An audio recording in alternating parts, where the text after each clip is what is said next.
Who's driving this morning? You can't see me, it's dark in here. Yeah, that's what you think. It's a beautiful morning. It's cold, it's 29, and so far no precipitation. So that's a good thing.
We're good to go.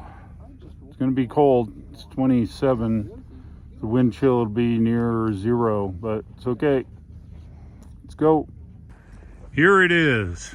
My sled, number 141. Heated handles, heated seat, automatic transmission, reverse. And it says it'll go up to 160 kilometers an hour. Yeah, I don't think so. It's beautiful out here. Quite a bit of snow. Looks pretty cool. You watching? What's that? You watching? No, I'm videoing. Are you watching? I'm watching. This is wait. science. Greg's got something going. He's going to make us... What's he got? Peanut butter? No. Oh, he's firing up his stove. We're going to have tea. How cool is that?